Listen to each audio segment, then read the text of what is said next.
डॉक्टरांना माहिती होतं काय होतं मागच्या सब्जेक्ट ओपन माइंडेड आणि परमेश्वर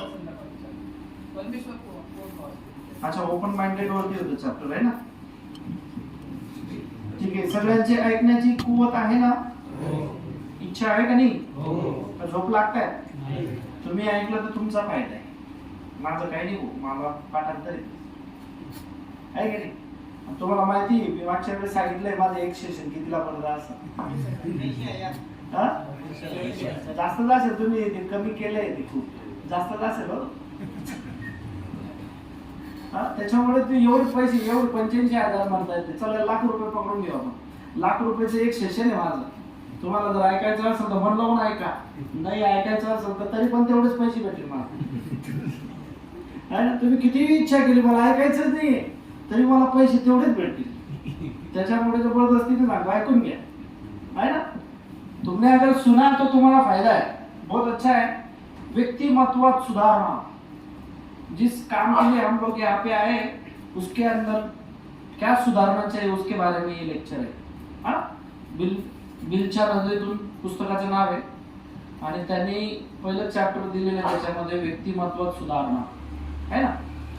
काय आमच्याबद्दल नेहमी म्हटलं जातं की याचा संबंध केवळ मद्यपानाशी आहे, पण हे ते खरं नाही. आम्हाला जगायचं असेल तर पिण्यातून सुटका मिळालीच पाहिजे, हे तर खरंच. पण ज्याला अल्कोहोलिक अनॉनिमस व्यक्तिमत्व म्हणजे काय हे थोडं जरी कळलं तो हे मान्य करेल है ना. तो इसमें बोला गया है कि अल्कोहलिक अनोनिमस का संबंध खाली पीने वाले से है, ऐसा नहीं है, इनका कहना है. हाँ, पण ते खरं नाही. आम्हाला जगायचं असेल तर पिण्यातून सुटका मिळालीच पाहिजे. अगर आपको अच्छी जिंदगी जीना होगा तो पीने से छुटकारा मिलना जरूरी. खाली पीने वाले बोलेंगे हमारे बारे में सेशन है, ऐसा नहीं. गांजा वाला, ड्रग्स वाला, दारू वाला, भांग वाला, ये सबके लिए. हाँ, ये खाली अल्कोहलिक अनोनिमस का किताब है, लेकिन सब्जेक्ट सबके लिए पकड़ना. पण ज्याला अल्कोहोलिक व्यक्तिमत्व म्हणजे काय हे थोडं जरी कळलं तो हे मान्य करेल. यानी कि अल्कोहलिक व्यक्तिमत्व जिसको भी समझेगा तो ये सब उसको समझ में आ जाएगा कि ये क्यों है. कोणत्याही खरा मद्यपी हा आपल्या व्यक्तिमत्वात अमूलाग्र बदल केल्याखेरीज स्वतःला कायमचा मद्यापासून दूर ठेवू शकत नाही. कोणताही खरा मद्यपी हा व्यक्तिमत्वात बदल, कितना बदल, अमूलाग्र बदल. हमारे व्यक्तिमत्व के अंदर जब तक हम लोग अमूलाग्र बदल नहीं करेंगे तब तक हमारे अंदर सुधारणा नहीं होगी. कायमच्या मद्यापासून दूर ठेवू शकत नाही. नशे से आप दूर नहीं रख सकते. ठीक है. आम्हाला वाटलं की परिस्थितीमुळे आम्ही मद्यपानाकडे ढकलले गेलो. हम लोग यही सोचते हैं कि परिस्थिति ही हमारी नशे के कारण है, इसलिए हम क्या करते हैं, परिस्थितियों को दोष देना स्टार्ट कर देते. लेकिन ये भाई साहब यहाँ पे लिख रहे हैं, मग आम्ही अशा परिस्थितीमध्ये फरक पडावा यासाठी आटापिटा करू लागलो. तो हम लोग परिस्थितियों को चेंज करने का देखने लगे कि हाँ किसी व्यक्ति के कारण मैं नशा कर रहा हूँ उसको चेंज करना है. मतलब वाइफ के कारण मैं अगर नशा कर रहा हूँ, वाइफ बहुत झगड़ेली है, वाइफ का स्वभाव अच्छा नहीं है, तो उसको चेंज करने का हम लोग देखते हैं. या तो फिर कई लोग हैं जो गरीबी के कारण नशा करते कि यार बहुत गरीबी है, मेरे को सहन नहीं हो रही, कर्जा बहुत हो गया, पैसा बहुत उठाया, लोग ताने मारने लगे, तो वो परिस्थिति को चेंज करने के लिए हम आटापिटा करने लगे, उसके पीछे भागने लगे. पण आमच्या हे लक्षात आले की आपण आपलं पूर्ण समाधान होईपर्यंत हे करणं शक्यच नाही. तो हमारा जो समाधान होता है, मन की इच्छा पूरी जब तक नहीं होती तब तक हम उसके पीछे भागते रहते, तर ते शक्यच नसतं. त्यातून मग आमचं पिणं वाढत गेलं, हाताबाहेर जात चाललं व आम्ही मद्यपी झालो. और उसके कारण परिस्थिति चेंज करने को गए तो ये परिस्थिति हमारे हाथ के बाहर निकलने लगी. हम जिन जिन लोगों को बदलने के लिए गए, जिन जिन समस्याओं को तोड़ देने लगे, तो उसके कारण ये परिस्थिति हमारे हाथ के बाहर निकल गई और उसके कारण हमारा पिना और ज्यादा बढ़ गया. आम्ही मद्यपी झालो. आम्हाला कधी हे समजलंच नाही की आम्हाला त्या परिस्थितीनुरूप स्वतःला बदलण्याची गरज होती. तो हम लोगों को ये समझा ही नहीं कि परिस्थिति की जैसी भी हो उसके अनुरूप हमको बदलने की जरूरत होती है. भले मग त्या कोणत्याही असोत. इतना ही चैप्टर दिया है. तो इसमें मेन बात क्या है, हम नशेबाज बने. नशेबाज बनने के बाद में हम जिस चीजों को समझते कि इसके कारण मैं नशेबाज बनाऊं, है ना, घर की हालत जैसी भी होती है उस हालत को लेके हम नशेबाज बन चुके होते हैं. देखो अभी यहाँ पे जितनी लोगों की शादी नहीं हुई वो भी नशेबाज है. हाँ, एकदम 14-15 साल की उम्र से लेके 70 साल की उम्र तक यहाँ पे लोग हैं और सबके रीजन अलग अलग है. और सबके रीजन अलग अलग होने के कारण भी कोई भी एक रीजन अगर होता कि बाबा ये चीज है, इस चीज की वजह से, वस्तु की वजह से या लोगों की वजह से कोई भी आदमी एक नशेबाज बन जाता है, तो मेरे ख्याल से अब तक के हमारे जितने भी लोग आए होंगे उन्होंने वो चीज को इस दुनिया से निकाल के फेंक दी होती और कोई भी नशेबाज नहीं बनता, है कि नहीं. तो ये जब सब चीजें जो हमने अपने दिमाग में रखे कि ये रीजन की वजह से मुझे पैसा नहीं मिलता, या तो मैं कर्जबाजारी हूँ, या जो मैं दुनिया में बहुत कुछ करना चाहता हूँ लेकिन मेरे को करने नहीं देते, घर वाले सपोर्ट नहीं करते, तो ये अगर हमारे दिमाग में जितने भी लोग नशेबाज है उतने प्रकार के उनके दिमाग के अंदर की समस्या है. 16,000 बहाने जिस प्रकार से हम बोलते हैं, हमने पीने के लिए 16,000 बहाने बना के रखे. तो ये बहाने हमने बनाए पीने के लिए, तो असलियत में ये रीजन नहीं है. नशे का रीजन एक ही होता ना, कोई भी अगर होता तो. लेकिन 16,000 बहाने इतने रीजन बन सकते हैं क्या? नहीं बन सकते. तो हम नशेबाज लोग उस बात को समझ में नहीं लेते हैं और हम उसके पीछे दौड़ते हैं कि ये बात अगर अच्छी हो गई ना तो मैं नशा नहीं करूंगा. मेरी मर्जी के अनुसार अगर घर वाले मेरे को पैसा देते, दुकान डाल के देते, बिजनेस डाल के देते, ये अगर अच्छा हो गया मेरी मर्जी के अनुसार तो मैं नशेबाज नहीं हूं, मैं नशा नहीं करता. लेकिन ये सही है क्या? किताब बोल रही है ये सही नहीं है. ये हमने बनाए हुए बहाने, एक बहाना गया कि दूसरा बहाना तैयार हो जाता. वरना नशा जिस दिन हमने की, जिस रीजन के कारण की, वो रीजन तो निकल गया, फिर हम कंटिन्यू क्यों कर रहे? वापस से हम नशा क्यों कर रहे? हाँ, आप में से कई लोग होंगे 10-10 साल, 15-15 साल एक ही सब्जेक्ट को लेके वो नशा बढ़ती जा रही. वो रीजन खत्म हो गए, वो बहाने चले गए, परिस्थिति बदल गई. लेकिन पीने का जो नजरिया है हमारा है या दृष्टिकोण है वो चेंज हुआ क्या? वो बढ़ता ही जा रहा है. किसी वजह से अगर मैंने 90 पी होगी, समझो रात को मेरी हस्बैंड और वाइफ के दोनों के अंदर झगड़ा हो और उस झगड़े को लेके अपना दिमाग बहुत ज्यादा गर्म हो गया, उसको शांत करने के लिए या तो कहीं पे भी मन लगाने के लिए हम चले गए दारू के अड्डे में, दारू पी ली और सो गए. वो जो झगड़ा था, वो जो समय था वो निकल गया. अब है क्या? फिर दूसरे दिन क्यों पीते, वापस तीसरे दिन क्यों पीते, है कि नहीं? अगर समझो वाइफ चली गई बैग लेके मायके, जाने के बाद वो खत्म हो गया ना, हो गई ना, अब तुम्हारे सामने है क्या? नहीं. जब साथ में रहती और ज्यादा पीते, और जब नहीं रहती उससे भी और ज्यादा पीते. तो ये बहाने हम लोगों ने इस प्रकार से तैयार किए सभी चीजें का, चाहे वो बिजनेस का हो, चाहे कोई भी परिस्थिति का हो, सामाजिक परिस्थिति का हो. तो किताब कह रही है कि जब तक तुम परिस्थिति के पीछे भागना बंद नहीं करोगे तब तक तुम नशा नहीं छोड़ोगे. ये चैप्टर में बोला है. तो इसलिए ये अल्कोहलिक अनोनिमस के बारे में भी उन्होंने बताया है कि अल्कोहलिक अनोनिमस खाली नशे से संबंधित है ऐसा नहीं है, व्यक्तित्व में सुधारना आनी चाहिए. टॉपिक का नाम ही दिया है. जब तक हमारे अंदर सुधारना नहीं आएगी, व्यक्तित्व, स्वभाव, हमारा स्वभाव मूल, वो जब तक चेंज नहीं होगा तब तक हम नशे से दूर नहीं रह सकते. अभी आप बोलोगे स्वभाव कैसे चेंज करना है, स्वभाव कैसे चेंज करना है ना? आपको काफी मेरे से ज्यादा शायद प्रैक्टिकल नॉलेज है कि आप कई बिजनेस में, कई कामों में, कई परिवारों में आप फेल हो चुके हैं. फेल हो चुके हैं कि नहीं फेल हो चुके? फेल हो चुके हैं, परिवार के संबंधों में आप फेल हो चुके हैं, है ना, आर्थिकता में आप फेल हो चुके हैं, सामाजिकता में भी फेल हो चुके हैं, रिलेशन में भी फेल हो चुके हैं, तो आपको ज्यादा उसका नॉलेज है। इतनी जगह पे फेल हो चुके हैं, क्यों फेल हो चुके हैं? क्योंकि जो तुम्हारा स्वभाव है वो स्वभाव में प्रॉब्लम है, जिसमें हम ढूंढ रहे हैं, हम बाहरी दुनिया में ढूंढ रहे हैं कि किसके अंदर प्रॉब्लम है, दोस्त के अंदर प्रॉब्लम है इसके लिए मैं पी रहा हूं, नहीं, हाँ, घर वालों के अंदर प्रॉब्लम है इसलिए पी रहा हूं, नहीं, है ना, माल को भाव नहीं मिला इसलिए पी रहा हूं, नहीं, उसमें प्रॉब्लम नहीं। प्रॉब्लम क्या है?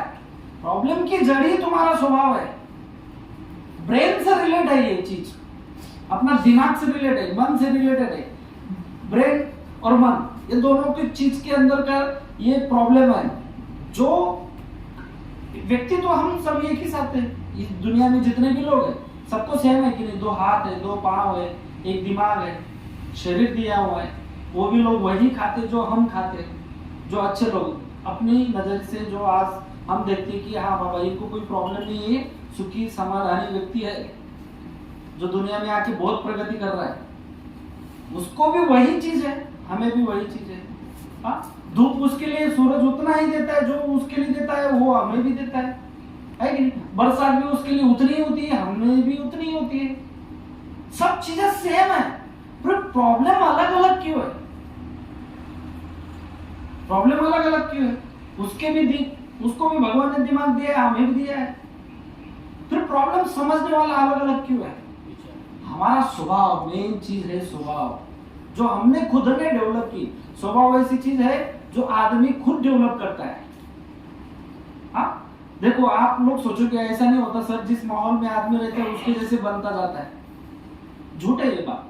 अगर ऐसा होता तो गरीबों के घर से पड़े हुए जो लोग हैं वो आईएएस अधिकारी नहीं बन सकते थे। जो कंडीशन वाले जिनको क्लासेस भी है, किताबें भी है, स्पेशल रीडिंग का एक रूम भी है घर के अंदर, एसी भी चल रहा है, वो कभी आईएएस बना नहीं।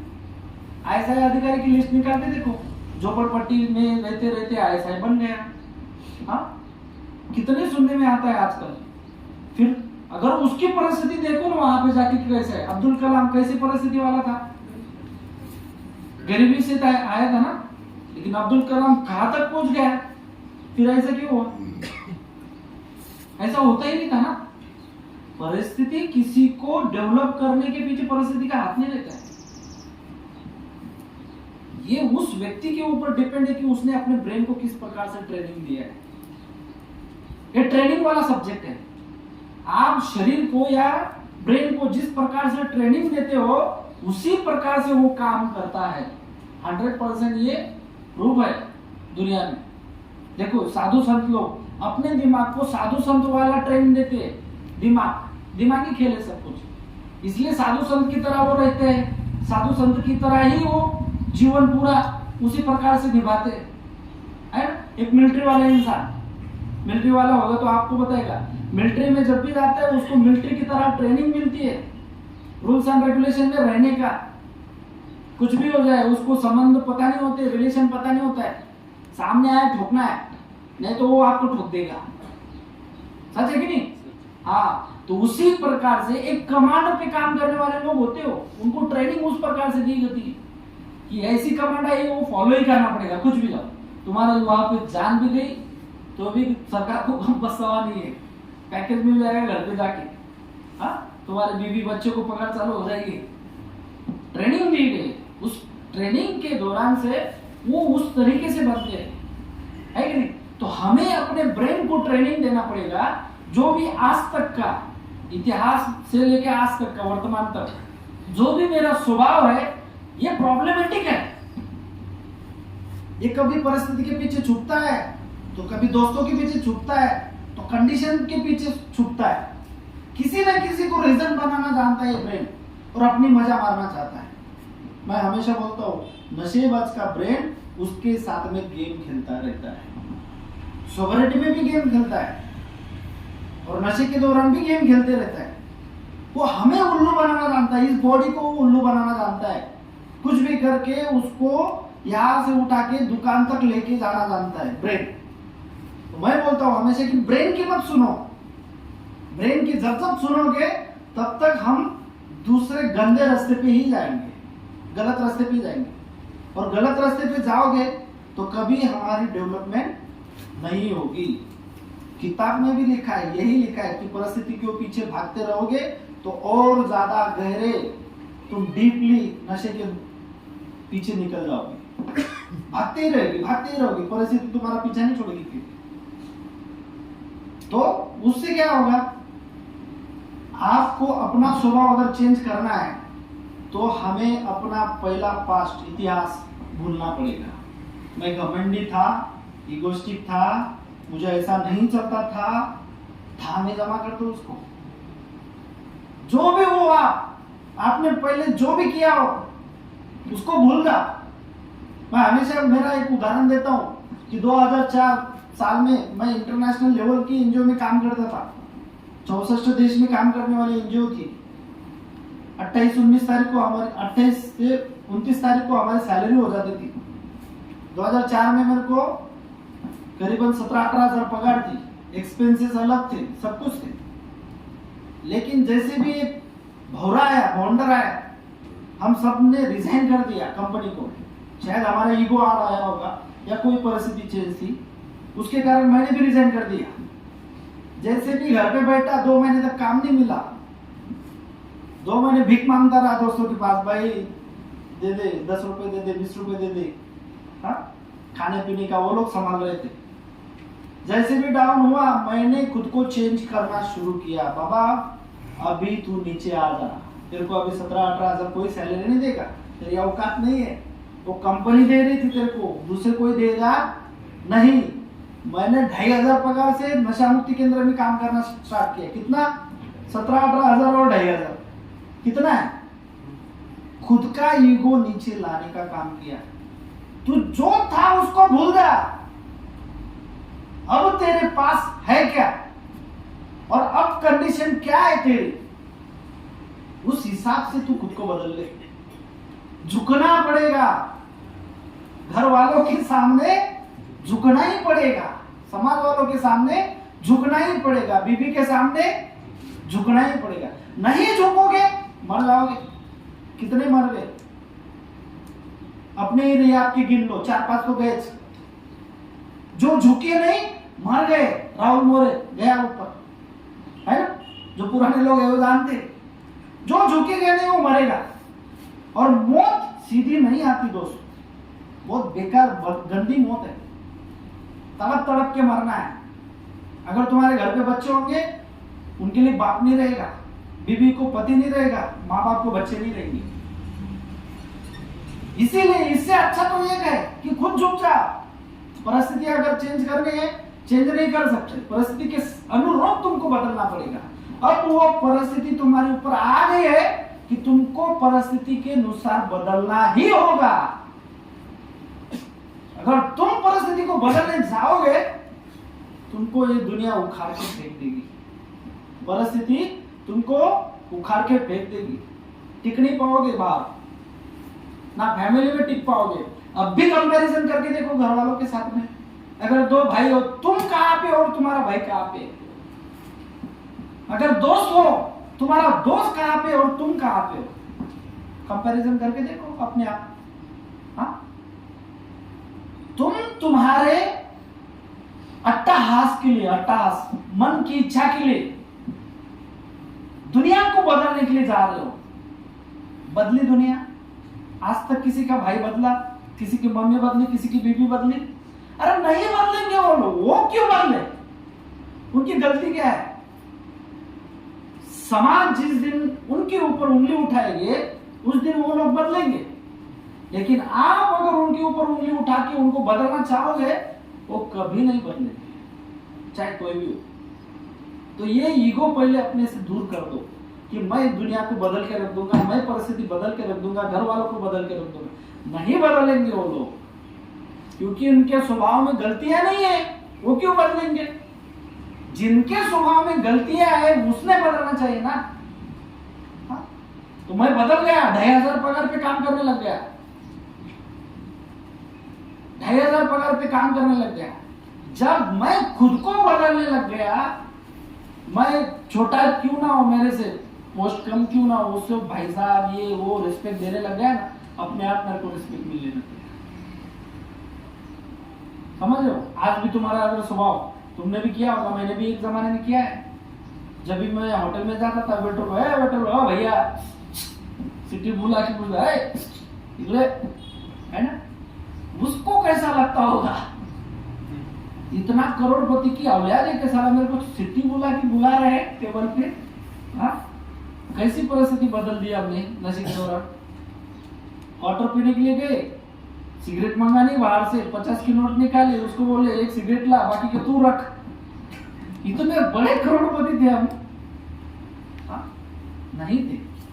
वो परिस्थितियों का भान हमें नहीं रहा, इसके कारण से परिस्थिति विकट होने लग गई और हमारे प्रति समाज वालों का और घर वालों का नजरिया बदलने लग गया।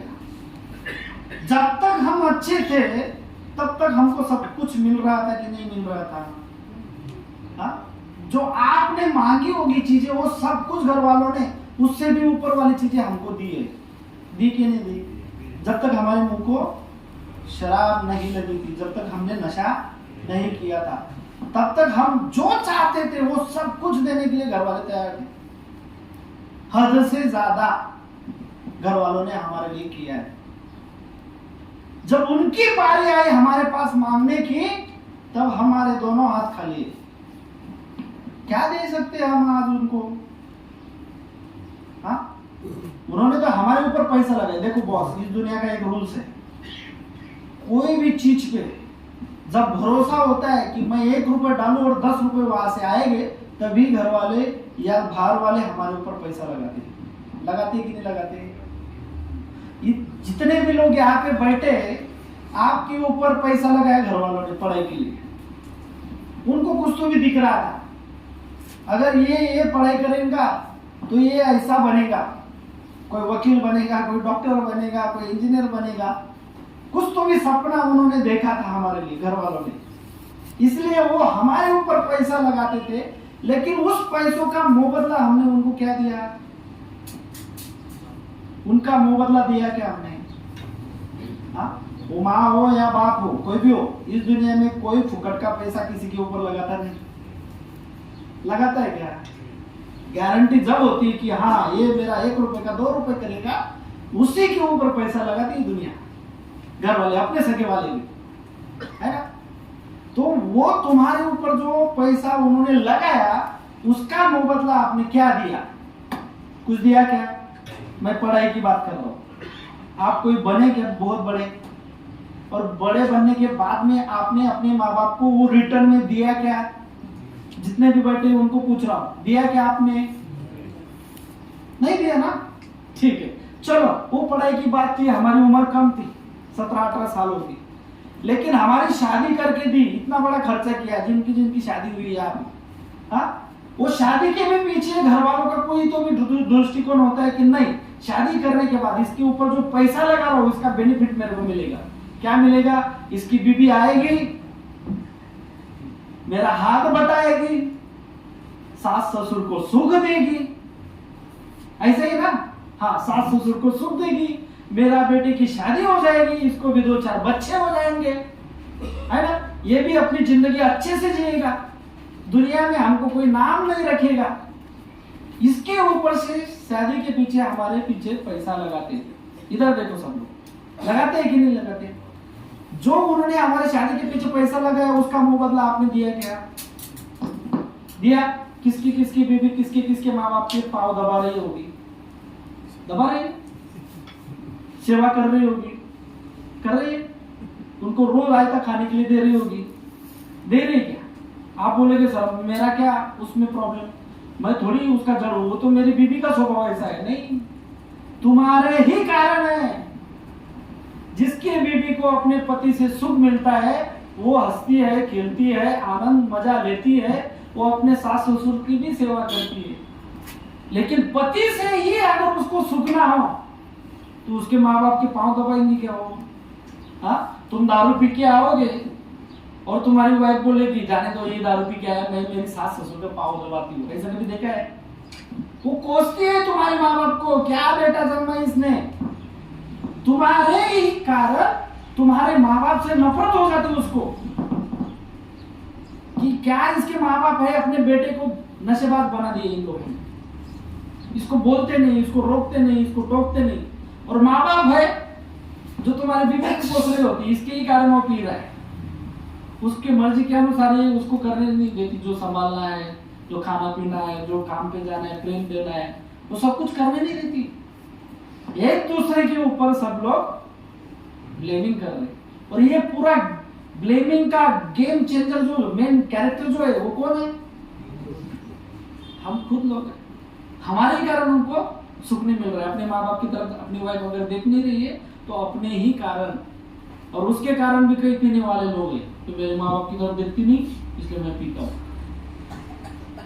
रीजन बनाना तो काम है हमारा। चलो ये हो गया शादी का। आगे घर वालों को लगता था कि तुम्हारी वजह से उनकी परिस्थिति चेंज हो जाएगी। मैं पीछे भी बोल चुका हूं कि हमारा जन्म किस लिए देता है भगवान, किसको पैसे वाले के घर में क्यों भेजता है और किसको गरीबी में क्यों भेजता है, उसका पूरा प्लान होता है। मैंने ऐसा बोला पीछे, हमारा जन्म क्यों हुआ, इंसान का जन्म क्यों हुआ, अपनी जो परिस्थिति वहां से उठा के उसको और ऊपर लेके जाने के लिए किसी बच्चे का जन्म होता है। माँ बाप का नाम कमाना, पैसा धन दौलत कमाना, एक एकड़ है तो उसको 10 एकड़ करना, एक गाड़ी तो उसको 2, 3, 4 गाड़ी करना, इसके लिए हमारा जन्म हुआ है। समझ रहे हो सब लोग? हाँ, उसके लिए हुआ कि असलियत में हमने वो सुख भी दिया घर वालों को, हमारी जो परिस्थिति थी उसको और ऊपर उठाया क्या? अगर उठाया भी होगा तो कर्जा लेके उठाया होगा, अब तक वो फेड़ा नहीं है कि नहीं?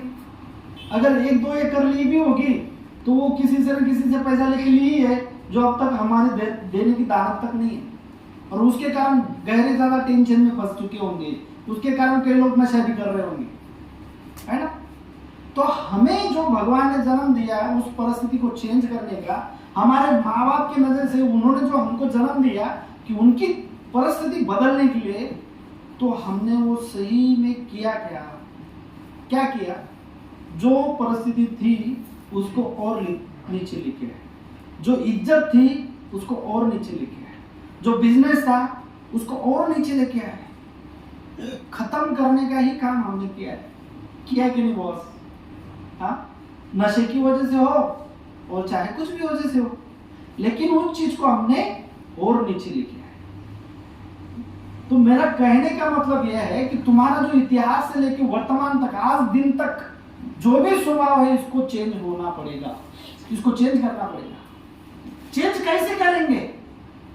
सब दिया है, इतने सारे कैरेक्टर डिफेक्ट्स आप लोगों को भी पाठ होंगे, स्वभाव दोष। हाँ, जहां तुम्हारा उम्री तुमरी होता है वहां पे नम्रता आनी चाहिए, लैंग्वेज में बदलाव आना चाहिए, ईगो छोड़ना चाहिए, अहंपना जो छोड़ना चाहिए। हम मानते हैं दुनिया में मेरी इतनी ताकत किसी के अंदर नहीं, उसको भी छोड़ना चाहिए। कुछ नहीं है, जब रात की पीते हैं तो सवेरे कब भी नहीं पकड़ते, ये चीज मालूम है? कब भी नहीं पकड़ा जाता ऐसे ऐसे। फिर अपन बोलते हैं मी चाह नहीं पी, समोरच्याला वाटतो काय आदर्श बाबा चहा पण नाही पी, तो गेम फक्त आपल्यालाच माहित राहतो, याच्या समोर काय चहा पिऊ, तो कपात तरी जाईल का? तोंडापर्यंत जात नाही तो एका टाइमाला। हमें से मैंने तो कई गवर्नमेंट सर्वेंट देखे, सवेरे सिग्नेचर करनी होती ना, जब तक 90 नहीं मारता तब तक सिग्नेचर भी नहीं होती उसकी। ऐसी हालत है सबकी। तो ये सब चेंज करना पड़ेगा। जब तक आप अपने स्वभाव के अंदर अमूलाग्र बदल नहीं लाओगे तब तक आप नशे से दूर नहीं होगे। तो अमूलाग्र बदल करने के लिए तैयार है सब लोग? यहाँ पे हो बोलते हैं, तिकडे गेले की लगेच कंप्लेंट करतात। आम्हाला तुमच्या स्वभावातला अमूलाग्र बदल दिसून येतो लगेच। काही काहींचा स्वभाव असा आहे तो राकेश सरांशिवाय जातच नाही, काय तो आमूलाग्र बदल असतो का? तो हमें आमूलाग्र बदल करना पड़ेगा अपने स्वभाव के अंदर, तब जाके हम सही मायने में अच्छी जिंदगी जी सकते हैं, वरना आपको सोबरिटी की जिंदगी नहीं मिलेगी और परिस्थिति बिगड़ती जाएगी। तो डिमांड कम करो, पहली बात डिमांड। क्या डिमांड होती है हमारी? बहुत सारी डिमांड होती है। जब तक आपका खर्चा 0 पे नहीं आता ना, तब तक आप बदल नहीं सकते। तो खर्चा कैसे कम होना चाहिए? गुटखा पे सबसे ज्यादा पैसा खर्च होता है दोस्त। वो दिखता नहीं है लेकिन बहुत ज्यादा है। कई लोग 1-2 क्वार्टर मार के 3 क्वार्टर मार के सो जाते हैं, लेकिन 150, 200 रुपए के रोज के गुटखा खाने वाले लोग हैं। हाँ, गए कि 30 का, गए कि 40 का, गए कि 50 का, तो चालू रहता है गुटखा। एक दिन में 150 रुपए, 200 रुपए, 100 रुपए। गुटखा खाना बंद कर दो।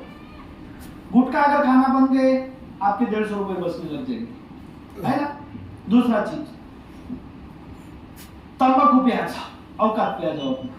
हाँ, गाय छाप, पटेल जो भी खाते होंगे आप, गाय छाप पे आ जाओ, तंबाकू पे आ जाओ, अपने औकात पे आ जाओ।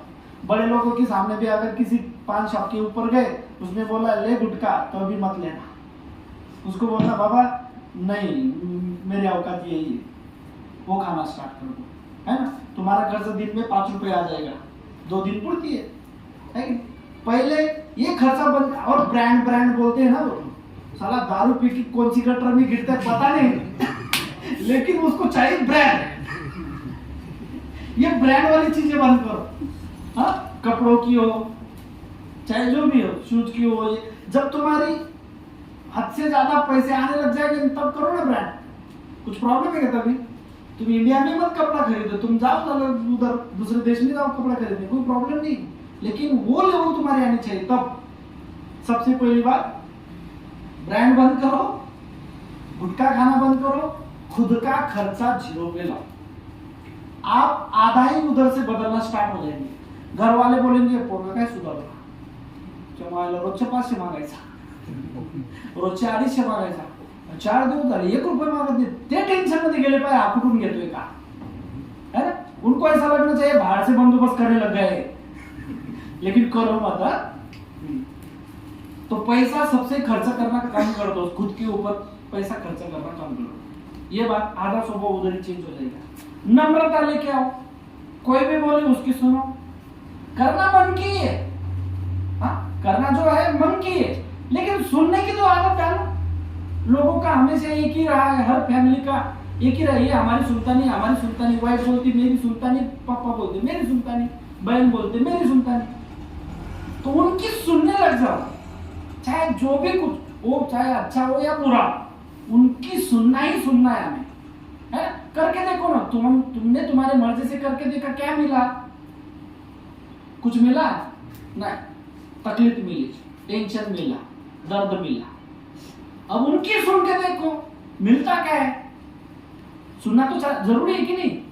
हाँ, तो उनकी सुन के देखो और करके देखो तुमको क्या मिलता है। जब तुमको पछतावे मिलेंगे तब उनको बोल देना बाबा तुम्हारी सुनता हो तो ऐसा होता है, मेरी सुनता हो तो अच्छा होता है। ठीक है, उस दिन से तुम चेंज हो जाना, स्वभाव में नम्रता लाओ पूरी। और ये मैं कौन था उसको भूल जाओ। मैं अभी पता है आपको, आप कौन थे उसको भूलो पहले, क्योंकि अब कुछ काम के नहीं हो तुम। जो भी थे अब कुछ काम के नहीं। जब थे वो दिन चेंज हो गया, बदल गया, वक्त गुजर चुका है। 25 साल का 50 साल का हो चुका है। इसलिए अब तुम कौन हो इतना ही ध्यान में रखो। अब मैं कौन हूं, अब मैं कौन हूं, आप क्या है, आप अब तुम 0, कुछ नहीं है तुम्हारे पास। ये बेवड़े को भी वजह कर दो, है ना? बेवड़ा भी निकाल दो। अब तुम 0 बन जाओ। जब तुम 0 नहीं बनोगे तब तुम हीरो भी नहीं बन सकते। 0 से हीरो ही बनता है, समझ लो। इसलिए जो हो उसको माइनस करके 0 बन जाओ, और 0 से हीरो बनने का प्रोसेस शुरू हो जाएगा उस दिन से। और किस दिन आप हीरो बन जाओगे आपके भी पता नहीं चलेगा। आदमी का जमाना इतने तेजी से बदलता है कि उसको पता ही नहीं चलता कि वो रात में क्या है और दिन में क्या है। यह मैंने खुद ने अनुभव लिया है उस चीज का। ये मेरा खुद का अनुभव है कि मैं रात में क्या हूं, दिन में क्या हूं, मेरे को पता नहीं चलता है। और परसों के दिन क्या होगा ये भी नहीं मालूम पड़ता है। जितने भी लोग मेरे को जानते हैं बचपन से लेके जब तक मैं काम नहीं करता था तब तक, 18, 20 साल, 22 साल, 23 साल, सब मेरे गांव वाले, मेरे नजदीक वाले रिलेटिव्स मेरे को जीरो ही बोलते थे, ये कभी दुनिया में आके प्रगति नहीं कर सकता। ऐसा ठप्पा उन्होंने लगा दिया था, जैसे तुम्हारे ऊपर ठप्पा है अभी नशेबाज का, उसी तरह ठप्पा मेरे ऊपर भी था। ये कुछ नहीं कर सकता। यहां तक कि मेरे माँ बाप को भी नहीं पता था कि ये कुछ नहीं कर सकता। उनको भी गारंटी थी ये कुछ नहीं कर सकता। लेकिन जब खुद के अंदर बदलाव किए, जब इस दुनिया को समझा और उस तौर तरीके से मैं अपने आगे बढ़ने लग गया ना, तो सभी के मुंह मैंने आज बंद कर दिए और उनके मुंह से एक ही चीज आती है, अगर बनना है ना तो उसकी जैसे बन, कैलाश बॉयस्कर के जैसे ऐसे बोलते हो। अगर तुमको बनना ही है, अगर करना ही है ना, उसके जैसे कर मेहनत। ऐसे बताते हैं मेरे माँ बाप, खुद वो दूसरों को बताते, दूसरों के माँ बाप भी बताते, जितने भी मेरे को जानते रिलेटिव वो भी बताते, अगर बनना है ना उसके जैसे बनना। हमेशा वो कुछ करने के लिए जा रहे हो और हमेशा दूसरों के नाम से ठप्पा लगाने से अच्छा है ना, करेगा तो खुद को पछतावा आएगा। अगर कुछ करने के लिए जाओगे तो नुकसान किसका निकलेगा? अकेले का निकलेगा ना। सब परिवार का निकल सकता है क्या? नहीं निकल सकता। और अगर हो गया अच्छा तो पूरे परिवार का नाम, गांव का नाम, सबका नाम आता है उसके अंदर। वो चीज तुम्हारे अंदर आनी जरूरी है, तो वो बदलना है। नाही तो क्या आहे, जन्माला आला हेलन पाणी वाता वाता मेला, मला हा नेहमी डायलॉग जायचा सर। माझ्या घरच्यांचा डायलॉग होता माझ्यासाठी, कॉलोटेट करून सांगतो, माझ्यासाठी होता हा डायलॉग। माझी आई तर नेहमी म्हणायची, मी जेव्हा स्कूलमध्ये होतो ना तेव्हा माझी आई म्हणायची, हा घरी थांबणार नाही, हा पडूनच जाईल म्हणे कुठल्या तरी पोरगीला घेऊन। हा तेव्हा पॉन्ड्स पावडर लावायचो मी, फेअर अँड लवली 5 रुपयाची पुडी, घरात काहीच नाही तरी फेअर अँड लवली लावायचो, पॉन्ड्स पावडर लावायचो, इकडून तिकडून त्याच्या घरी याच्या घरी तेल लावायचो, खोबरेल तेल। हा माझी आई नेहमी म्हणायची, पाहिलं की म्हणायची राहणार नाही। आजकालच्या मुलींना बोलतात नाही का लोक की राहणार नाही, पडून जाईल, तसं माझी आई मला म्हणायचे, हा पडून जाईल। तेच आई आणि तेच वडील, त्यांना गर्व आहे आज माझ्यावर, को गर्व है मेरे ऊपर। तो जिंदगी अगर जीना है तो खुद के तौर तरीके छोड़ना पड़ता है, दुनिया के हिसाब से, परिस्थिति की अनुकूलता से जिंदगी जीना पड़ता है। समझ आनी होनी हमारे अंदर, समझ। कोरोना काल में आपको बहुत ज्यादा समझ आ गई होगी। क्या था कोरोना? सब लोग थे ना तभी, अभी जिंदा है मतलब थे, है कि नहीं? कोरोना में क्या था, जितने भी उद्योगपति थे, जितने भी गर्भ श्रीमंत लोग थे, उन्होंने बाहर पैसा निकालना बंद कर दिया था, मार्केट में डालना। इसलिए महंगाई कोरोना होने के बाद भी 2 साल तक चली, और आज भी अगर महंगाई ना तो उसी के कारण है। वो वक्त ऐसा था कि जितने भी करोड़पति थे, कोट्याधीश थे, बिजनेसमैन थे, उन्होंने पैसा मार्केट से रोक लिया था। कई बिजनेसमैन तो ऐसे थे कि कई बैंकों से पैसा उन्होंने निकाल लिया था, कई बैंक जमा हो गई, बर्बाद हो चुके, कई छोटे छोटे बैंक जो थे ना वो बर्बाद हो चुके, कई फंड निकाले गए उनसे। उनको फियर था, भीति थी, अगर ये कोरोना ऐसा ही चलता रहा तो हमारे पास पैसा नहीं रहेगा। तो फ्यूचर को देख के उन्होंने पैसा रोक लिया था, कोई खर्चा नहीं कर रहा था। शादी भी कैसे हो रही थी आपको पता है, घर के अंदर नवरी वाला एक, दूल्हे वाला एक, लाल अरे झाले, हाँ कोरोना होता म्हणून कोणालाच बोलवलं है ना। कई उद्योग ठप पड़ गए, रोक लिया, सबने पैसा रोक लिया कोरोना में। क्यों रोका था कि ये पैसा अगर हमने आज के दिन में मार्केट में उतार दिया और ये बर्बाद हो गया तो कल हमारे पास कुछ नहीं रहेगा, कल कुछ भी नहीं रहेगा। तो फ्यूचर को देख के आज उन्होंने रोक लिया था, समझ रहे? तो ये चीज तुम्हारे सामने भी है। अगर तुम तुम्हारा भविष्य अच्छा चाहते हो तो ये स्वभाव अभी रोकना पड़ेगा, वरना मरते दम तक बदलोगे नहीं। और मरते दम तक मतलब मैं हमेशा बोलता हूं कि कोई भी नशेबाज को भगवान ने दी हुई मौत नहीं आती है, उसको अलग ही मौत आती है। तो ये चीज आपको अभी बदलनी होगी, तब जाके ये सुधरेगा, नहीं तो सुधरेगा नहीं। ठीक है, तो ये टॉपिक इस प्रकार से है। तो और मैं चाहता हूं कि अगले टॉपिक पे भी हम बात करें, सुनने का है ना, क्या नहीं? व्यक्तिमत्व सुधारणा पहले चॅप्टर दिया था, काय रे इकडे पुढे चाल, तुला काय डायबिटीजचा आजार आहे का? तुझ्यापेक्षा डायबिटीज जास्त मला आहे. संडासला जाते का लघवीला? का बरं? 15-20 मिनिट रोखता येत नाही तुला? बाजीला चटी दाखला तरी चालला तर कोणी उठणार नाही, फक्त गुलाम हुसेन सोडून, त्यांना ऐकायला देत नाही. येता वो हंस रहे उधर से, सुनने को आता है क्या? अच्छा ठीक है, चलो अगला टॉपिक है परमेश्वराच्या हाती सोपवताना. कोणती पायरी आहे? तिसरी पायरी. हा, परमेश्वराच्या हाती सोपवताना तिसरी पायरी आहे ना. आम्ही मान्य केलं की आमची इच्छा व जीवन संपूर्णपणे परमेश्वरास सोपवून देणे. ठीक है, उसके ऊपर से टॉपिक दिया है इन्होंने, परमेश्वराच्या हाती सोपवणे. आमच्या पूर्व आयुष्यात डोकावताना आम्हाला कळून चुकलंय की आम्ही स्वतःला जेव्हा परमेश्वराच्या हाती सोपवतो तेव्हा आमच्या वाट्याला ज्या गोष्टी येतात त्या आम्ही स्वतःहून ठरवून केलेल्या गोष्टींपेक्षा उजव्या असतात. हे उजव्या काय आहे? उजव्या लक्षात आलं का? उजव्या असतात म्हणजे योग्य का जास्त?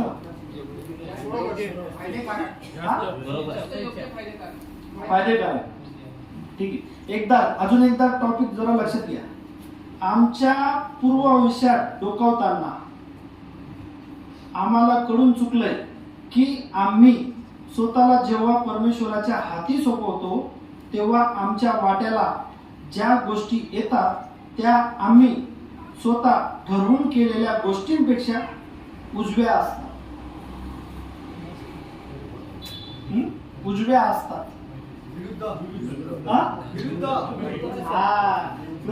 तुम्ही काय बोलत होते? फायदेशीर असतात. परत अजून एकदा वाचतो, हा लक्षात घ्या. आमच्या पूर्व आयुष्यात डोकावताना, ये इतिहास की तरफ देखताना आम्हाला कळून चुकलंय की आम्ही स्वतःला जेव्हा परमेश्वराच्या हाती सोपवतो, जब हम परमेश्वर के स्वाधीन होते हैं, तेव्हा आमच्या वाट्याला ज्या गोष्टी येतात त्या आम्ही स्वतः ठरवून केलेल्या गोष्टींपेक्षा उजव्या असतात.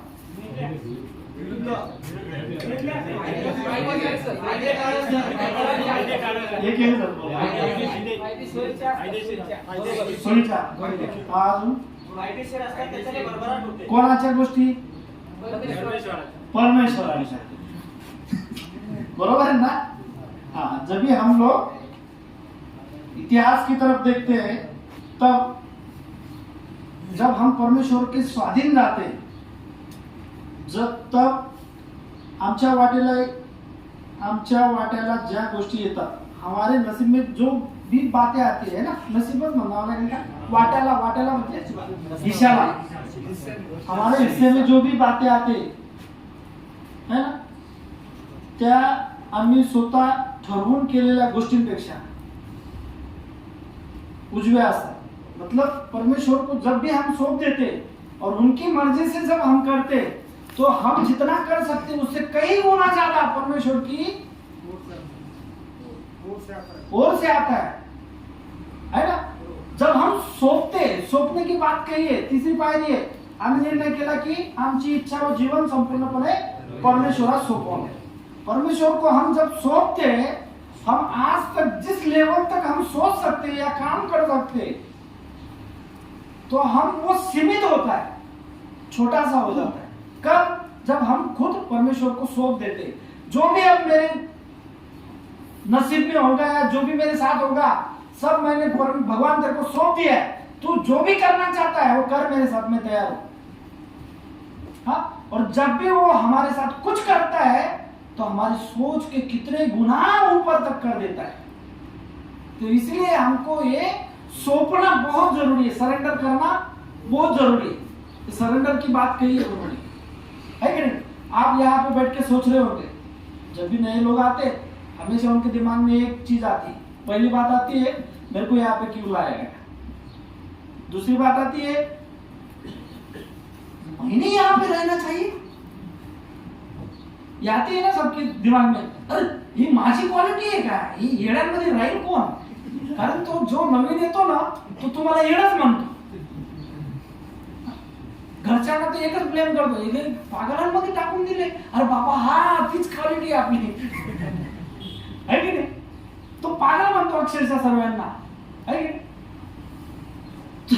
ये दो चार क्वेश्चन हर किसी के होते, लेकिन जब भी आप सौंपोगे, अभी ना आज तक किसने तीसरी पायरी ली है या अभी मेरे को मालूम नहीं है, जब भी कोई भी इंसान जब सौंप देता है तो सामने वाले के पास सरेंडर हो जाता है, तो सरेंडर होने के बाद में उसके मन में कोई दुख नहीं रहता, कोई चिंता नहीं रहती, वो एक ही सोचता है जब जाऊंगा तब देखा जाएगा, भगवान की मर्जी जब निकालेगा तब निकालेगा।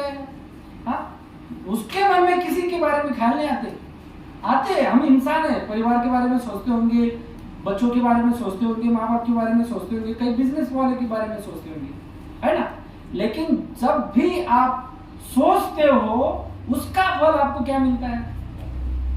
निराशा मिलता है कि नहीं? शाम को जब भी आप अपने अपने रूम में जाओगे, कई लोग कोमा में चले जाते हैं, है ना? सीधा नेटवर्क यहाँ से कौन सा फोन है मालूम नहीं तुम्हारे पास, लेकिन सीधा चला जाता है, वाइफ के पास जाता है, बीबी के पास जाता है, किसके पास, ख्यालों से, मन से आप चले जाते हो, लेकिन वो सोच के आपको जब तुम स्टार्ट हो जाते हो उसके बारे में सोचना, तब आपके हाथ में क्या लगता है? निराशा, है ना? तो ये चीज जब तुम भगवान को सौंप दोगे, सब घर पे परिस्थिति गंभीरता है, खराब है, कई कर्जे वाले आ रहे हैं, कुछ भी प्रॉब्लम है, भगवान को सौंप दो, है भगवान मैं छुट्टी के लिए आया हूं कुछ दिन, तू देख ले उधर, वो देख लेगा, सही में देख लेता है। आप बोलोगे ऐसा नहीं हो सकता सर, जब तक मैं नहीं जाऊंगा तब तक कुछ नहीं होगा, ऐसा कुछ नहीं है, नहीं तो अब तक 10 गाड़ी आ चुकी होती तुम्हारी यहाँ पे, सर छोड़ो उसको मेरे को लेके जाना है, सब छोड़ो उसको मेरे को लेके जाना है। आपका इंपॉर्टेंस आप पहचानते हो कितना है, कितना है आपका इंपॉर्टेंस? किती नालायक लोक आहेत ना आपण, आपलं इंपॉर्टंट काहीच सांगत नाही जब फॅमिली आती तब क्यों बोलते हैं फिर मेरा इंपॉर्टंट कितना है? नंतर नुकसान झालं तर मला बोलू नको, पण घरच्यांना सरळ धमकी असते की नाही, है की नहीं? अपना इंपॉर्टेंट कुछ भी नहीं है, अगर होगा भी ना तो उसके लिए घर वाले उतने परिपक्व हो जाते कि बाबा तू 3 महीना जाके उधर बैठ आराम से, इधर की टेंशन मत ले, हम संभाल लेंगे। होता है कि नहीं? आपके बगैर घर वालों को खाना मिल रहा है ना, क्या नहीं मिल रहा है?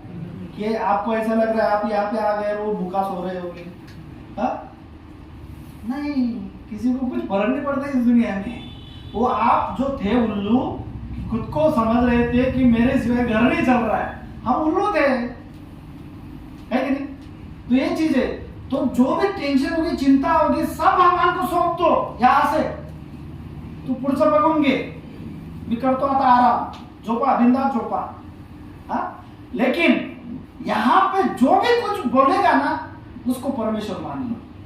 परमेश्वर की जो ऑर्डर होती है, यहाँ पे कोई भी बोलेगा, दिनेश सर बोलेंगे, कोई भी बोलेगा, वो जो ऑर्डर है वो ऑर्डर परमेश्वर की तरफ से है। यहाँ तुम्हारा और हमारा रिश्ता ही क्या है कि हम एक दूसरे को जानते हैं। हाँ, तुम्ही जर कामावर गेले नाही तर माझं खूप नुकसान होईल, काही आहे का असं? तुम्ही जर घरी भांडण केली तर माझं नुकसान होईल, काही आहे का? तुम्ही दारू पिले, मजा करताय, तुमचं स्वतःची जिंदगी बर्बाद करताय, माझा काही फायदा आहे का त्याच्यात? आहे का? नहीं ना, कुछ नहीं है।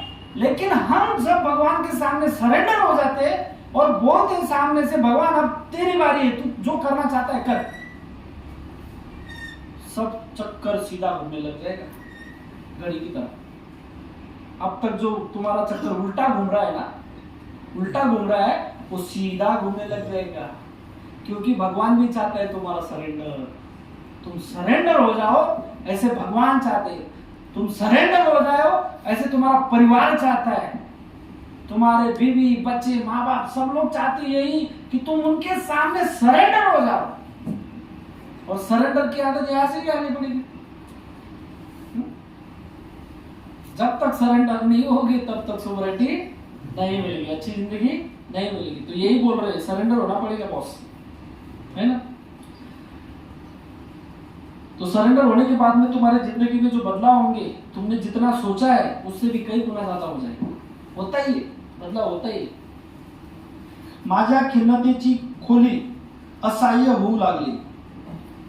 खिन्नता क्या होता है? खिन्नता हाँ? हाँ, निराशा, दुख और क्या?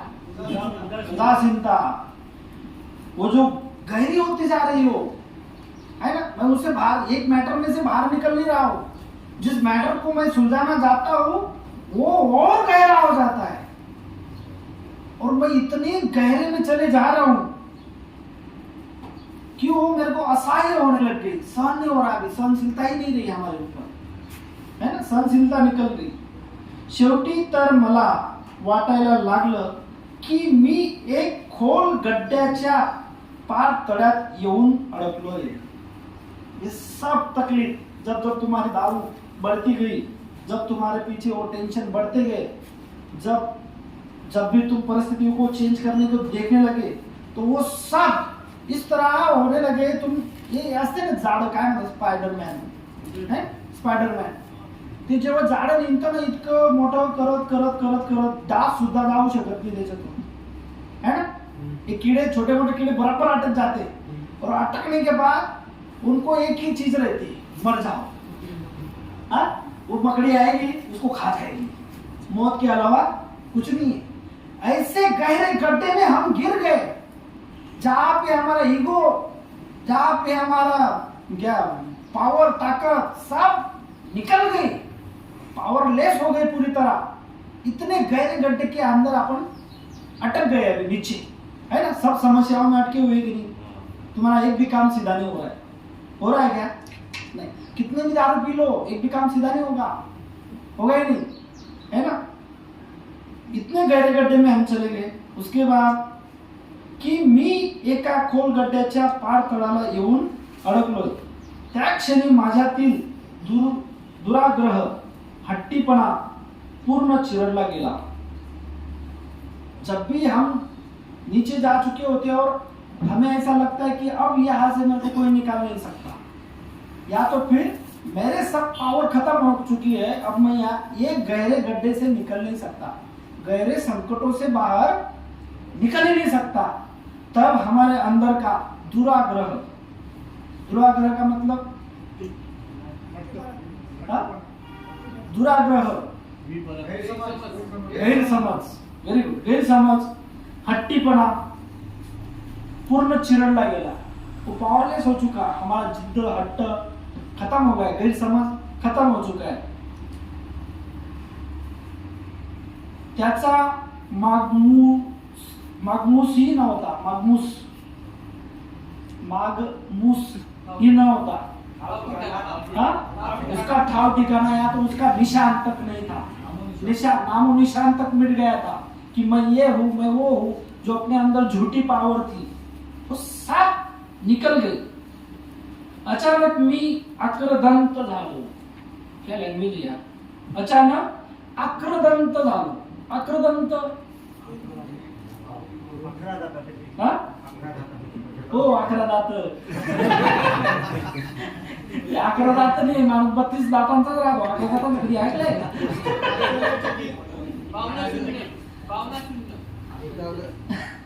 अचानक मी आक्रदंत झालो।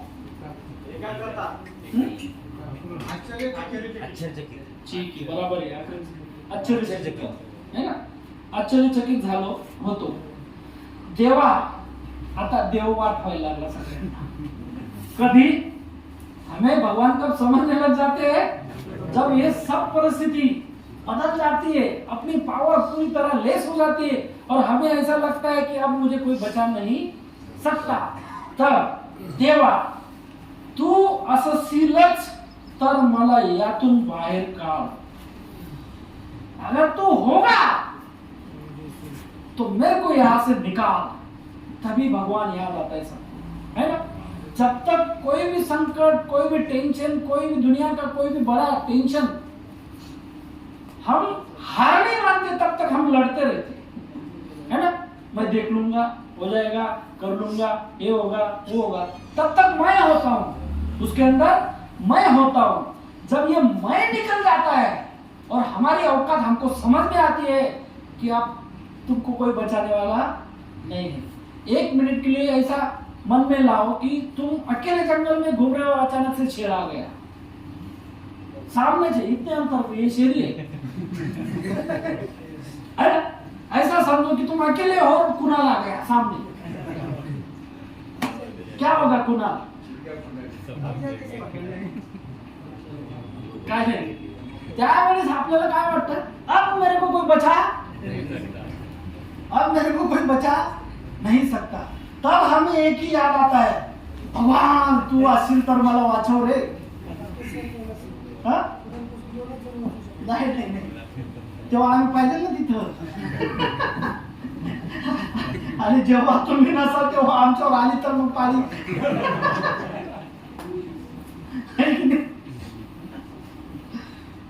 तेव्हा आपल्याला देव आठवतो। और फिर हम क्या बोलते, तू असशीलच तर मला यातून बाहेर काढ, त्यासाठी माझी काही करायची तयारी आहे, काहीही। हाँ, हाँ। जब हमारे ऊपर इतना गहरा संकट आ जाता है, जब हमसे वो सॉल्व नहीं होता, तब हमें भगवान याद आते, या तो माँ बाप याद आते, और उसके बाद हम बोलते हैं अगर तू सही में होगा तो मुझे इस चीज से बाहर निकाल, इस दुखों से बाहर निकाल, इस नशे से बाहर निकाल। मैं ये क्यों कह रहा हूँ, देखो यहाँ पे जो लिखा है ना, हकीकत बताता हूँ, हकीकत। धीरज मामा को सब जानते हैं, नाना मामा को सब जानते हैं ना। हाँ, तो जब भी उनके पिताजी बहुत बड़े पहलवान थे, बहुत बड़े पहलवान थे, और वो पहलवान करते करते उम्र के 18 साल की उम्र में उनको उम्र कैद की सजा लगी। तब तक वो 2-4 मर्डर कर चुके थे। जलगांव की सोनोनी गैंग की बात कर रहा हूँ, अगर कोई होगा तो वो पहचानेंगे। महाराष्ट्र के से पहलवान थे बलराम दादा सोनोनी, और उनके वो सगे भांजे थे मेरे ससुर। तो उनको वो उम्र में 18 साल की उम्र में उम्र कैद की सजा लगी, उम्र कैद की सजा में चले गए। पहलवान थे वो, और ऐसे करते करते करते जेल में लास्ट जब उन्होंने जेल निकाली पैठन की ओपन जेल, वहां से घर पे छुट्टी हो जाती है ना। तो वो दौरान उनको कुछ बातें समझ में आई कि यार मैं जो कर रहा हूँ ये अच्छा नहीं है। मामा राजकारणी थे, उनके अंदर आके ये जो दादागिरी करना, ये जो मर्डर करना, ये सब कुछ करना, ये अच्छा नहीं है। तो उनसे दूर रहने के लिए उन्होंने नशे का सहारा लिया, नशे का सहारा लिया। तो वो नशे का जेल में रहते समय वो पैठन का जो गार्डन है ना, उनके हाथों से उनकी पाइपलाइन हुई, पैठन गार्डन का पूरा पाइपलाइन मेरे ससुर ने किया है। तो वो एक कुछ तो भी प्लम्बर का कुछ मिल गया उनको, तो वाटर सप्लाई में वो जॉब पे भी लग गए जलगांव में, जिला परिषद में। तो वो मामा बुलाने के लिए आते थे शाम को या सवेरे, चल भांजी अपने को इधर जाना है, उधर मारना है, उसको मारना है, ये करना है, वो करना है। तो वो वापस से जेल नहीं जाना चाहते थे, उनसे छुटकारा पाना चाहते थे। इसलिए वो जैसे भी मामा दिखते थे ना, उससे पहले 1-2 घंटा पहले उनको पता रहता था कि आज इधर जाना उधर जाना। उससे पहले वो नशा कर लेते थे 1-2 क्वार्टर, और फिर पी के वो घर के अंदर पड़े रहते थे। जैसे भी मामा लोग बुलाने के लिए आ जाते थे, वो घर वाले बोलते थे वो दारू पिया है। अरे दारू पिया है, इसको क्या लेके जाएंगे, इसको कुछ हो गया तो वो घर पे छोड़ दे। ऐसे करते करते वो आदत उनको लग गई, और आदत लगने के बाद इतने बड़े शराबी बन गए कि ये नाना, ये धीरज, उनकी शराब की बोतल वो बेचते थे, 1-1 गोली महीने में देशी दारू की 1-1 गोली बेचते थे। तो इतने गहरे शराबी, मतलब इधर खाना हुआ, पानी पीने की जगह वो नशा शराब पीते थे। खाना से पहले भी पीते थे और खाने के बाद भी पीते थे, ऐसा थोड़ी सी भी उतर नहीं देते थे। तो उसके बाद पहली शादी मेरी हुई, मैंने भी बहुत समझाने की कोशिश की, लेकिन बहुत अलग अलग रीजन बताते थे, ऐसे ही 16,000 बहाने। लेकिन फिर कौन प्रेशर करेगा ऐसे आदमी को, जाने दो, छोड़ो, अपन जमाए है नहीं, अपनी इज्जत खाली करने से अच्छा मत बोलो, लेकिन जब भी मैं सामने जाता था तब वो 2 दिन 3 दिन नहीं पीते थे, लेकिन फुल थकाप ये सब कुछ मैं मेडिसिन देता था, गोली देता था, चलो जाने दो। ऐसे करते करते फिर धीरज की शादी हो गई। धीरज के बाद मेरे साड़ू की शादी हो गई, गणेश, है ना। ऐसे फिर नाना की शादी के टाइम पे तब तक इनका पूरा लिवर काम से निकल गया, लिवर खत्म, किडनी खत्म, पूरे सूज चुके थे। और मेरी वाइफ और मैं ऐसे ही गए थे, नाना की शादी करनी थी, इसके लिए दुल्हन को देखने के लिए ऐसा। तो हमने देखा मैंने देखा कि ससुर की पूरा बॉडी सूज गई है। मैंने वो मेरी वाइफ को बताया कि इनको हॉस्पिटल लेके जाना पड़ेगा। बोले क्यों? बोले कि इनका पूरा पैर सूज रहा है, चेहरा सूज गया है, मेरे ख्याल से किडनी पे असर हो गया होगा, इनको हॉस्पिटल लेके जाओ, नहीं तो शादी नहीं देखने को मिलेगी इनको। तो हम दोनों ने उनको मनाया, वो मानने के लिए तैयार नहीं थे। बोले मैं मर जाऊंगा लेकिन हॉस्पिटल नहीं जाऊंगा, बहुत जिद्दी थे। फिर कैसे भी करके हमने उनको गाड़ी में लेके जाने की कोशिश की, लेकिन उनकी वाइफ को उन्होंने एक चीज बता दी, तू मला हॉस्पिटलला पाठवते, मी परत येणार नहीं। और मेरे वाइफ और मैं बोल रहा था कि ये नशे के कारण से बात कर रहे, बोल रहे। हम हॉस्पिटल लेके गए दोस्तों, हॉस्पिटल में गए, पहले दिन रखा, उनके सब रिपोर्ट निकाले, आईसीयू में थे। फिर दूसरे दिन रिपोर्ट आए, डॉक्टर ने मेरे को बुला लिया अकेले को, किसी को बुलाया नहीं। फिर मेरे को बोले इनकी किडनी भी काम से गई दोनों, और लिवर भी खत्म हो चुका है। बोले इनको कोई बचा नहीं सकता, अगर बचाने का है तो इनका डायलिसिस करना पड़ेगा। 2 दिन हो गए, मैंने बोला नहीं किसी को, अंदर की बात थी अंदर ही रखी। फिर जब मैं दूसरे दिन गया उनके पास आईसीयू में, मैं उधर ही हॉस्पिटल में रहता था, जब गया तो मैं उनकी आंखों में आंखें डाल के ऐसे देख रहा था, और उसके कारण वो जो डॉक्टर ने मेरे को बताई थी बातें, मेरी आंखें नम हो गई, आंसू थोड़े से आंसू निकलने लग गए। मेरे को अंदर से लग रहा था ना कि यार ये इतना बड़ा आदमी जिंदा नहीं रहने वाला, डॉक्टर बोल रहा है सीधा। तो थोड़ा सा रोना आ गया मेरे को। जैसे भी उन्होंने मेरे आंखों में आंखें डाल के देखा तो समझ गए कुछ तो भी प्रॉब्लम है। तो मेरे को रिक्वेस्ट करने लगे। रिक्वेस्ट क्या करने लगे पता है? बोले मेरे को बचा लो, मैं जीना चाहता हूँ, मेरे 2 बच्चों की शादी देखना चाहता हूँ। और इसके बाद मराठी में बोलले होते, याच्यानंतर या मोत्याच्या थेंबाला मी हात सुद्धा लावणार नाही, पण मला वाचवा म्हणे। मैं सीधा रोने लग गया। मेरे को पता है अंदर से कि यार ये डॉक्टर ने बोल दिया इस आदमी को, और मैं इतने सालों से रिहाब सेंटर के सब नशेबाज को देख रहा हूँ, तो मेरे को आइडिया तो आ गई थी कि ये बचने वाले नहीं है। तो लास्ट समय उन्होंने तब बोला कि मैं जीना चाहता हूँ, उसके बाद में ये पेशाब के थेंब को हाथ नहीं लगाऊंगा। दारू की उपमा उन्होंने पेशाब का थेंब बताया, मैं इसको जिंदगी भर अब मरते दम तक हाथ नहीं लगाऊंगा। लेकिन तब तक बहुत देर हो चुकी थी, बहुत देर हो चुकी। उसके बाद तीसरे चौथे दिन हम लोगों ने उनको डायलिसिस के लिए वायर डालने के लिए लेके गए। तो डॉक्टर मना कर रहे थे, बोले मत डालो, क्या होने वाला है, नहीं होगा, साथ नहीं देगा शरीर।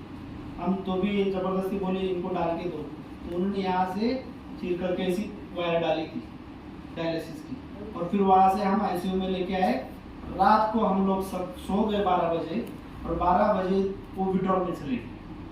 उससे पहले विड्रॉल में चले गए, जैसे विड्रॉल अपने यहाँ पे आता है तैसे। तो वहाँ के डॉक्टर लोगों ने उनको बांध के रखा था, पेट को बांध के रखा था। तो 12-1 बजे मैं इसीलिए डॉक्टर को हमेशा दोषी क्यों मानता हूँ, इसके लिए मानता हूँ कि डॉक्टर लोगों को विड्रॉल समझता नहीं है। तो उन्होंने 12 बजे जो भी वो डिपार्टमेंट को डॉक्टर थे उनको उन्होंने बुलाया, इकडे आ डॉक्टर से। डॉक्टर को लगा ये अच्छी बात कर रहे, अहो माझे पाठ आहे ना खूप गरम झाली, प्लीज माझा एक पाय सोडून द्या ना, विड्रॉल वाला पेशेंट हा, माझा एक पाय सोडून द्या। डॉक्टर को लगा ये अच्छा है, सही में इनकी पाट गर्म हो चुकी होगी, नीचे से ऐसी बांध के रखे 2-3 घंटे से। तो उन्होंने एक पैर छोड़ा, ये वाला पैर डॉक्टर ने छोड़ दिया। जैसे भी पैर छोड़ा, वो डॉक्टर के छाती पे ऐसी लात मारी, एक ही लात में डॉक्टर नीचे गिर गया। जैसे नीचे गिर गए तो एक ताकत लगा के वो एक हाथ छूट गया उनका, तोड़ दिया। वो तोड़ने के बाद वो वायर पकड़ी और उन्होंने निकाल के फेंक दिया। उन्होंने सीधा निकाल के फेंक दिया और पूरा ब्लडिंग हो रहा है। हमको पता नहीं, हम ऊपर सोए हुए। और उसके बाद में वो डॉक्टर ने कुछ पट्टियाँ लगाया, क्या लगाया पता नहीं, 2-3 जन मिलके, लेकिन वो वायर फेल कर दी। और फिर हमको रात को 1:30 बजे बुलाया कि नीचे आओ, तुम्हारे पेशेंट ने ऐसा किया वैसे किया। ठीक है, वो भी हो गया। फिर दूसरे दिन हम वापस वो नली डालने के लिए गए, तो जिस डॉक्टर के पास गए थे उसने नहीं बोल दिया वापस से, अब नहीं होगा, आप बोले तुम सिविल हॉस्पिटल चले जाओ। सिविल हॉस्पिटल में गए, सिविल हॉस्पिटल में उनको आईसीयू में रखा, उस आईसीयू में मैं रहा कंटिन्यू 3-4 दिन। और सिविल हॉस्पिटल कैसा होता है आपको पता है, बॉडी आती है जाती है, आती है जाती है, रात भर वही तमाशा, सारे पीने वाले, वो औषधि पीने वाले, इससे आते जाते, वो देख देख के मेरी नजर मुड़ गई, साला ये क्या हो रहा है, तो रात को भी नींद नहीं, दिन को भी नींद नहीं। हाँ, और इनका ब्लडिंग ऐसा, ये फुल विड्रॉल में ब्लडिंग ऐसा आने लग गया कि ये पूरे होठ लाल होने लग गए अंदर से, एक पूरा जिप काट लिया था कि अंदर से ब्लीडिंग होने लग गई थी। 5वें दिन गुजर गए। फिर उसके बाद में जिस दिन नाना की शादी थी उसके 2 दिन पहले गुजर गए थे, तो हमने ये शादी कैंसिल करके 15-20 दिन के बाद शादी रखी थी, तब शादी हुई थी उसकी। और उसकी शादी 18 साल की उम्र में हो चुकी नाना की, वो 18 ही साल का था, 17 या 18 साल का ही था, उन्होंने ही जल्दी रखी थी उसकी शादी।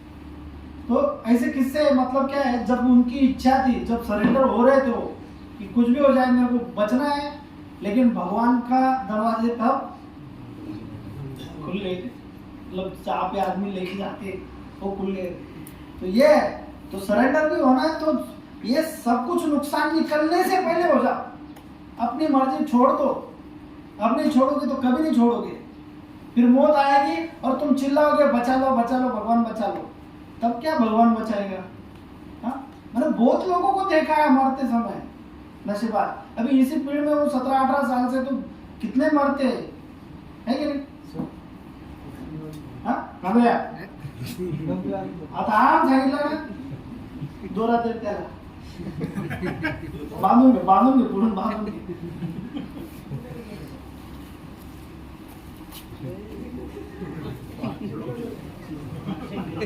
अरे अचानक मी अक्रदंत होतो, देवा तू असशील तर मला यातून बाहेर काढ, त्यासाठी माझी काही करायची तयारी आहे। आपको हमेशा पूछी जाने वाला सवाल, जो आप नशे के लिए कुछ भी करने के लिए तैयार थे कि नहीं। हाँ, कौन सा भी लेवल को जाने के लिए तैयार थे। नशे के लिए हमने टीवी फोड़ी, हमने मोबाइल फोड़े, हमने जिन लोगों को हमने हाथ उठाना नहीं चाहिए उनको भी मारा ना।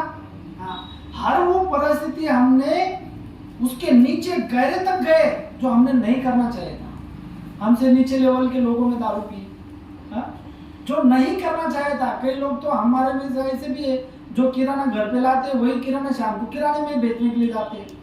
हाँ, ये मेरे पास एक पेशेंट था, वो बिंदास होके बोलता था, इधर ही था जत्रा होटल के पास।